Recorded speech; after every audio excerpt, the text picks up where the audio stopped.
आज तक रेडियो सुनता है सारा जहां।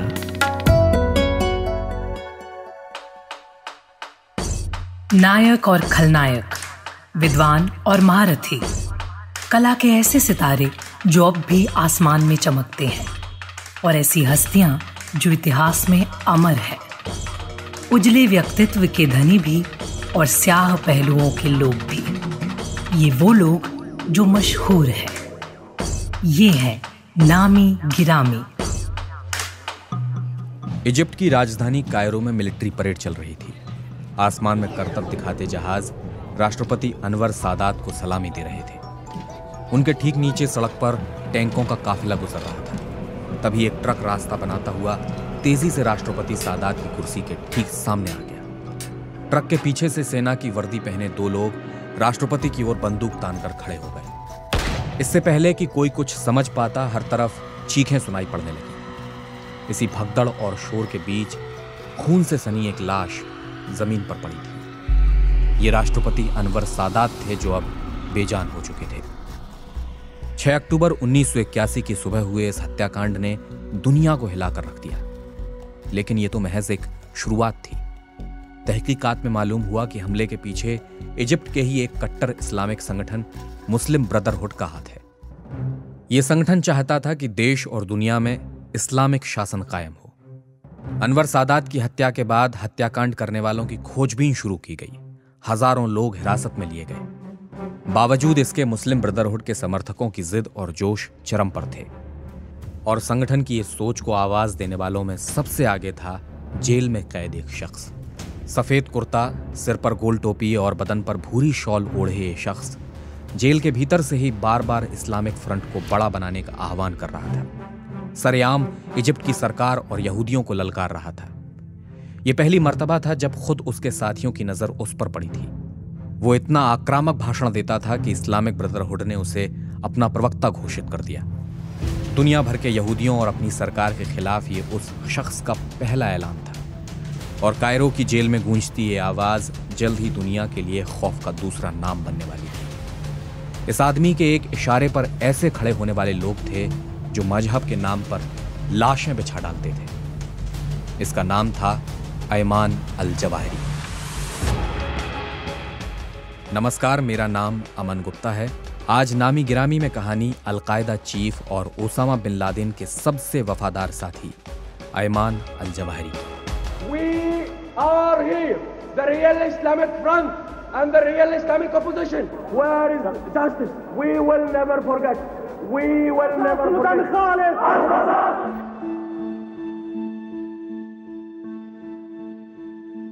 आतंक, हैवानियत और मजहबी जुनून को अगर एक शक्ल दी जाए तो वो शक्ल यकीनन अयमान अल जवाहिरी की होगी। अल जवाहिरी को हमेशा ओसामा बिन लादेन का दाहिना हाथ कहा गया। माना जाता रहा कि अल-कायदा में अगर कोई 2 नंबर है तो वो है अयमान अल जवाहिरी। कई लोग ये भी मानते हैं कि ओसामा बिन लादेन तो सिर्फ चेहरा था, और उस चेहरे के पीछे से खेल करने वाला असल खिलाड़ी था अयमान अल जवाहिरी। आज तक रेडियो के सीनियर जर्नलिस्ट अशरफ वानी कई बार अफगानिस्तान का दौरा कर चुके हैं, वहां से रिपोर्टिंग कर चुके हैं। उनको सुनिए। काफी पढ़ा लिखा था अयमान अल जवाहिरी। दूसरी तरफ कहीं न कहीं जो इस्लामिक जहाद की शुरुआत की थी वो उसामा बिन लादेन से पहले ही अल जवाहिरी ने की थी। उसने इजिप्ट में भी जो है एक इस्लामिक जहाद की शुरुआत की थी, जिसको लेकर वो जेल भी गया, और उसके साथ साथ वो एक सर्जन था। और उस बीच जो है उसकी ज्यादा जो पढ़ा लिखी हम कहें या फिर दुनिया पर नजर कहें, वो कुछ ज्यादा ही था, और पढ़ा लिखा भी उसामा बिन लादेन से बहुत ज्यादा था, चाहे वो फिर एकेडमिक क्वालिफिकेशन कहें या फिर रिलीजियस क्वालिफिकेशन। इजिप्ट में जनता की चुनी हुई सरकार को गिराने के लिए मुस्लिम ब्रदरहुड के लोग सड़कों पर थे। इस्लामिक शासन लागू करने की मांग जितनी तेज थी, उससे भी ज्यादा तेज थे देश में लगातार हो रहे हमले। 15 साल का अल जवाहिरी भी इस्लामी हुकूमत की वकालत कर रहा था।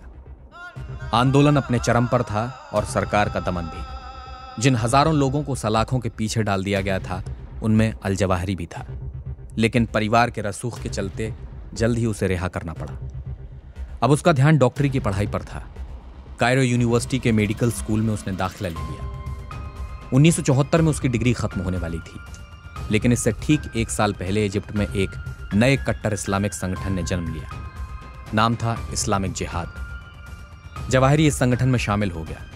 साथ साथ पढ़ाई भी जारी रही, पर ज्यादा ध्यान और वक्त इस्लामिक जिहाद में लगने लगा। जिस अंदाज का माहौल दुनिया में अमेरिका ने अपनी हित साधने के लिए और अपनी रणनीतियां कामयाब करने के लिए इस्लामिक जिहाद को इस्तेमाल किया, वही कहीं न कहीं मुख्य कारण है। ग्लोबल जिहाद की बात करें या अंतर्राष्ट्रीय आतंकी संगठनों के विस्तार की बात करें, खासतौर से अल कायदा या फिर दूसरे इस्लामिक जिहाद के जो संगठन बने थे। अफगानिस्तान और पाकिस्तान वो ऐसे 2 देश थे जिसमें इजिप्ट भी शामिल था। वहां पर ये रेवोल्यूशंस की शुरुआत हुई थी, तो उसमें से किस तरह से इसका इस्तेमाल वो फोकस करके रूस के खिलाफ अमेरिका करे, तो वही एक ट्रिगर पॉइंट था इस्लामिक जिहाद के विस्तार का। अनवर सादात की हत्या में अल जवाहिरी बेगुनाह साबित हुआ था। हालांकि इजिप्ट की एजेंसियां उस पर नजर बनाए हुए थी, इसलिए उसे तलाश थी एक मौके की जब वो चकमा देकर देश से फरार हो सके, और मौका जल्द आ गया। 1984 में सोवियत अफगान युद्ध चल रहा था।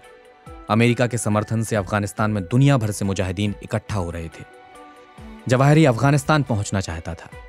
इसके लिए उसने पाकिस्तान का रास्ता चुना। अफगानिस्तान की सीमा से लगे पेशावर में घायल मुजाहिदीन इलाज कराने आते थे। जवाहिरी जानता था कि उन्हें डॉक्टर्स की जरूरत है, और इसी का फायदा उसने उठाया। वो मुजाहिदीन के लड़ाकों का इलाज करने लगा। इसी दौर में ओसामा भी अफगानिस्तान पहुंचा। इस वक्त तक अलकायदा नहीं बना था। एक रोज अल जवाहिरी उससे मिलने कैंप पहुंचा और उससे कहा, ओसामा, यह जंग जल्द ही हमारी जीत के साथ खत्म होगी, लेकिन लड़ाई बाकी रहेगी, क्योंकि सोवियत के खत्म होते ही अमेरिका अकेला सुपर पावर होगा जिसके खिलाफ हमें लड़ना पड़ेगा। अल जवाहिरी का दलीलें देने में कोई सानी नहीं था। वो जब भी बोलता तो बाकी लोग सुनते रह जाते। ओसामा पर भी उसका प्रभाव पड़ा, और जवाहिरी के कहने पर उसने एक नया संगठन शुरू किया। नाम रखा गया अल कायदा। अल जवाहिरी हालांकि इस ग्रुप का हिस्सा नहीं था, क्योंकि उसका ध्यान इजिप्ट पर लगा हुआ था। इजिप्ट में भी उस दशक में जो है कहीं ना कहीं जो कट्टरता है, या जिसको हम कहेंगे कि फंडामेंटलिस्ट जो थे, इस्लामिक फंडामेंटलिस्ट, वो वहां के शासन, वहां की सरकार से काफी नाखुश थे। अगर हम इस्लामिक रेवोल्यूशन ऑफ ईरान की भी बात करें, वहां पर भी कुछ इसी तरह की चीजें बनी। तब अयतुल्लाह खुमैनी को काफी देर तक जो है वहां से मुल्क बदर कर दिया गया, देश से निकाला गया। उसके बाद फिर जब उसका संगठन और उसके लोग हावी होने लगे ईरान में, तो ईरान में फिर एक रेवोल्यूशन आया इस्लामिक रेवोल्यूशन के नाम से, जो काफी प्रसिद्ध है, मशहूर है, और अयतुल्लाह खुमैनी वहां के हेड बने। इजिप्शियन इस्लामिक जिहाद की कमान संभालते ही अल जवाहिरी के हमले तेज हो गए। सिलसिलेवार तरीके से नेताओं का कत्ल शुरू हो गया। अल जवाहिरी देश के बाहर जाकर और खतरनाक साबित हो रहा था। 2-3 सालों में ही करीब 1200 लोगों की हत्या कर दी गई। मगर जवाहिरी के लिए यह काफी नहीं था। उसने तेजी से फंड जुटाने के लिए कई देशों का दौरा करना शुरू किया। अफगानिस्तान, डेनमार्क, स्विट्जरलैंड, अमेरिका, हर जगह से उसे मदद मिलने लगी। इसके बाद उसने रूस जाने की ठानी, मगर किस्मत दगा दे गई। उसका नकली वीजा रूसी अथॉरिटी की पकड़ में आ गया, और नतीजन खुद को उसने 6 महीने के लिए फिर से जेल में पाया। 1997 में वो अफगानिस्तान लौट आया। इस बार उसने और ओसामा बिन लादेन ने मिलकर वर्ल्ड इस्लामिक फ्रंट फॉर जिहाद का गठन किया। इस संगठन ने दुनिया भर के यहूदियों और क्रूसेडर्स के खिलाफ जंग का ऐलान कर दिया। खुद अफगानिस्तान और दुनिया नहीं जानती थी कि आने वाली सदी की शुरुआत एक बहुत बड़ी घटना से होने जा रही है। इसराइल ने जो गाजा पर और खासतौर से जो फलस्तीन पर जो कब्जा किया, और वहां पर जिस अंदाज से शुरू से 60 के दशक से 70 के दशक से फलस्तीन के खिलाफ भी मतलब हिंसा भी की, और साथ ही साथ मुस्लिम जो लोग हैं, जिस यरूशलेम के शहर में जो है, जिसको मस्जिद अक्सा कहा जाता है, और यहाँ तक कि इस्लाम में उसे क़िबला अवल भी कहा जाता है। तो यरूशलेम को लेकर जो मस्जिद अक्सा वहां पर है, उसको लेकर ये पूरी लड़ाई जो है कहीं ना कहीं जो है शुरू होती है दुनिया में। और खासतौर से अगर आप इजिप्ट की बात करें, इजिप्ट का बॉर्डर भी जो है वो फलस्तीन से लगता है, और कई सारे फलस्तीन के लोग जो तब इसराइल के खिलाफ लड़ रहे थे, उनका आना जाना इजिप्ट के साथ बहुत ज्यादा होता था। यहां तक कि वो सेटल भी इसराइल ने भी अपने बलबूते पर उतना ज्यादा विस्तार फलस्तीन में नहीं किया था या कब्जा नहीं किया था। उसकी पश्तपनाही पूरी तरह से अमेरिका की तरफ से थी। तो जो लोग यहाँ फलस्तीन में कमजोर पड़ रहे थे, या फिर अमेरिका और इजराइल के खिलाफ लड़ नहीं पाते थे, वो इजिप्ट जाके वहां पर संगठित हो रहे थे, परिवारों के साथ वो वहां जा रहे थे। तो उसके बीच जितना भी इजराइल के खिलाफ जितने भी हमले या बड़ी बड़ी कार्रवाइयां हुई इजराइल में या फिर फलस्तीन में, उसमें ये इस्लामिक जिहाद जो था वो सरफहरिस्त था। ओसामा और जवाहिरी कुछ बड़ा सोच रहे थे जिससे दुनिया में एक संदेश जाए। उन्होंने इसके लिए चुना अमेरिका का न्यूयॉर्क शहर। यह सितंबर 2001 की आम सुबह थी। बाकी दिन के मुकाबले न्यूयॉर्क के लोअर मैनहट्टन में उस रोज ज्यादा भीड़ थी। घड़ी में 8:46 का समय हुआ था। तभी अचानक लोगों के सिर के ऊपर से एक हवाई जहाज गुजरा और जोरदार धमाका हुआ। यह अमेरिकी एयरलाइंस फ्लाइट 11 थी जो वर्ल्ड ट्रेड सेंटर के नॉर्थ टावर में 80वीं मंजिल से टकरा गई थी। नीचे खड़ी भीड़ ये मंजर देखते ही कांप उठी। एम्बुलेंस और पुलिस की गाड़ियों का सायरन अगले कई दिनों तक लोअर मैनहट्टन में गूंजता रहा। शुरू में तो यह लगा कि यह हादसा है, लेकिन जल्द ही यह भ्रम टूट गया। ठीक 17 मिनट बाद बादलों को चीरते हुए अमेरिकी जहाज 175 बाहर निकला और तेज रफ्तार में वर्ल्ड ट्रेड सेंटर के साउथ टावर की 60वीं मंजिल के साथ क्रैश कर गया। आग की तेज लपटों और काले धुएं ने आसमान को घेर लिया। दोनों टावर ढहने शुरू हो गए और देखते ही देखते मलबे में तब्दील हो गए। अंदर फंसे सैकड़ों लोगों की मौत हो चुकी थी। न्यूयॉर्क से करीब 350 किलोमीटर दूर वॉशिंगटन में 34 मिनट बाद ठीक यही दोहराया गया, लेकिन इस बार किस्मत अमेरिका के साथ थी। जहाज पेंटागन मिलिट्री हेडक्वार्टर के पास अपने लक्ष्य से पहले ही क्रैश हो गया। आधे ही घंटे बाद एक और क्रैश की खबर आई। इस बार पेंसिल्वेनिया के एक फील्ड में जहाज गिरा था। 1.5 घंटे के भीतर अमेरिका के साथ साथ पूरी दुनिया सिहर उठी थी। सब आशंकाओं में घिरे थे कि कहीं अगला हमला उन्हीं के आसपास ना हो जाए। वहीं अमेरिकी राष्ट्रपति जॉर्ज बुश के सामने दोषियों को सजा देने की चुनौती थी। जांच शुरू हुई तो पता चला कि इस हमले के पीछे अलकायदा है।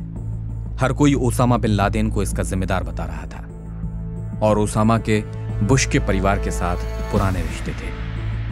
इन्वेस्टिगेशन के दौरान अमेरिकी जांच एजेंसी के हाथ एक कॉल रिकॉर्डिंग लगी। इसमें अलकायदा की तरफ से कोई यह कह रहा था कि अमेरिका पर जीत मुबारक हो, डॉक्टर का प्लान सक्सेसफुल हुआ। इसमें जिसे डॉक्टर कहकर पुकारा जा रहा था वो अल जवाहिरी था, 9/11 का असली मास्टरमाइंड। राष्ट्रपति बुश ने अफगानिस्तान में शासन कर रहे तालिबान से दोषियों को सौंपने की मांग की, पर तालिबान ने नकार दिया और इस ना ने आतंक के खिलाफ एक नई जंग शुरू कर दी और इसमें चाहे अनचाहे पूरी दुनिया को शामिल होना था।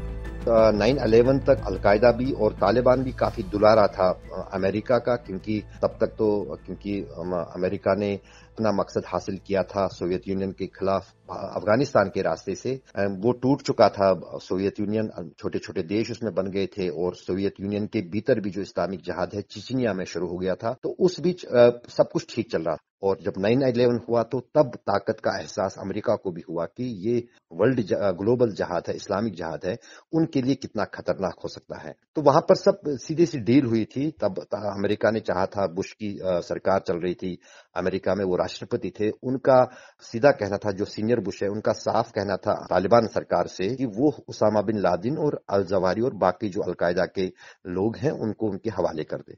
लेकिन तालिबान ने साफ इनकार कहा कि हम उनको आपके हाथ में नहीं देंगे, वो हमारे मेहमान हैं। तो उसी बीच फिर कोई चारा नहीं बचा तो अफगानिस्तान ने वो एक युद्ध छेड़ दिया अफगानिस्तान में तालिबान और अलकायदा के खिलाफ, जो पिछले साल ही खत्म हुआ। करीब 20 साल तक ये युद्ध चला। ओसामा की मौत के बाद अल जवाहिरी के कंधे पर अलकायदा की जिम्मेदारी आ गई। हालांकि इस वक्त तक ISIS जैसे कई आतंकी संगठनों ने ज्यादा चर्चा पाई थी, लेकिन बावजूद इसके अमेरिका 9/11 के हमले को भूला नहीं था। अल जवाहिरी के ऊपर $25 मिलियन का इनाम घोषित हुआ। वो मोस्ट वांटेड आतंकवादी था। लादेन भले ही पकड़ा गया, मारा गया, मगर अल जवाहिरी प्रेत बन चुका था। अमेरिका उससे खौफ खाता था, मगर वो कहीं नहीं मिल रहा था। थक हार कर 2021 में अमेरिका ने अफगानिस्तान से अपनी सेना को वापस बुला लिया। अमेरिका के जाते ही काबुल पर फिर से तालिबान का कब्जा हो गया। अब अल जवाहिरी के लिए छिपने की अफगानिस्तान से बेहतर कोई जगह नहीं हो सकती थी। अमेरिका की एजेंसियों के लिए भी इसे भांप पाना कोई मुश्किल काम नहीं था। चोरी छिपे सर्च ऑपरेशन चलाए जा रहे थे। फिर पता चला कि काबुल के ही एक घर में अल जवाहिरी अपने परिवार के साथ छिपा था। अब चैलेंज था कि लादेन की तरह उसे भी ठिकाने लगाया जाए। जवाहिरी की पनाहगाह का पूरा नक्शा उतारा गया। CIA जवाहिरी पर 24 घंटे नजर रखने लगी। वो कब सोता है, कब उठता है, उसके परिवार वाले किस कमरे में रहते हैं और वो किधर रहता है। CIA ने तय किया कि जवाहिरी रोज सुबह कुछ देर के लिए अपनी बालकनी पर आता है और तभी उसे निशाना बनाया जाएगा। फैसला किया गया कि बल्कि ड्रोन के जरिए जवाहिरी पर मिसाइल फायर की जाएगी। प्रेसिडेंट जो बाइडेन के साथ 20 दिनों तक खुफिया एजेंसी और अमेरिकी सेना प्लानिंग करती रही। आखिरकार जो बाइडेन ने प्लान को हरी झंडी दे दी और 2022 के जुलाई महीने की 31 तारीख स्ट्राइक के लिए तय कर दी गई। सुबह घड़ी में 6:18 का समय हो रहा था और तभी काबुल की एक जगह से धुएं का गुबार उठा। अब तालिबान के राज में ऐसा होना कुछ नया तो था नहीं, तो इसे कोई खास तवज्जो नहीं मिली। लेकिन 2 दिनों बाद अमेरिकी राष्ट्रपति जो बाइडेन के बयान ने अखबारों की सुर्खियां बदल दी। On Saturday, at my direction, the United States successfully concluded an airstrike in Kabul, Afghanistan that killed the emir of Al-Qaeda, Ayman al-Zawahiri. आखिरकार लादेन की तरह जवाहिरी भी मारा गया। 9/11 का बदला पूरा हो गया था। इस हमले के बाद कई सवाल उठे। कहा गया कि यह हमला पाकिस्तान के पेशावर एयरबेस से किया गया था और वो पाकिस्तान ही था जिसने अल जवाहिरी के काबुल में होने की खबर अमेरिका को दी थी। ओसामा बिन लादेन की तरह अल जवाहिरी भी एक प्रतिष्ठित पढ़े लिखे परिवार से आता था, लेकिन दोनों ने ही अपनी ताकत का इस्तेमाल लोगों की जान लेने के लिए किया। अब न लादेन इस दुनिया में है और न जवाहिरी। अब अगर पीछे कुछ बचा है तो उनके फैलाए हुए आतंक की कहानी। आज तक रेडियो की नामी गिरामी की इस पेशकश में बस इतना ही। ये पेशकश आपको कैसी लगी, इस बारे में आप अपना फीडबैक हमें radio@aajtak.com पर ईमेल करके शेयर कर सकते हैं। अगर आप किसी मनपसंद शख्सियत पर नामी गिरामी सुनना चाहते हैं तो इसी ईमेल पर हमें बता सकते हैं। इस एपिसोड के लिए रिसर्च, स्क्रिप्टिंग और प्रोडक्शन का काम किया सूरज कुमार ने। साउंड मिक्सिंग की है अमृतरेज जी ने। मेरा नाम अमन गुप्ता है। सुनते रहिए आज तक रेडियो। नमस्कार। कहानियों का मौसम लौट आया है। किरदार जिनमें सांस ले रहे हैं हमारी रोजमर्रा की जिंदगी के एहसास। किसी आंख से टपका एक खामोश आंसू, किसी जबान पर आते आते रुक गई कोई बात, किसी की दबी हुई शरारती हंसी, किसी की मोहब्बत भरी एक नजर। हर एहसास में ढूंढिए खुद को, क्योंकि ये है story box. Story Box with Jamshed Qamar Siddiqui. Coming soon only on Aaj Tak Radio.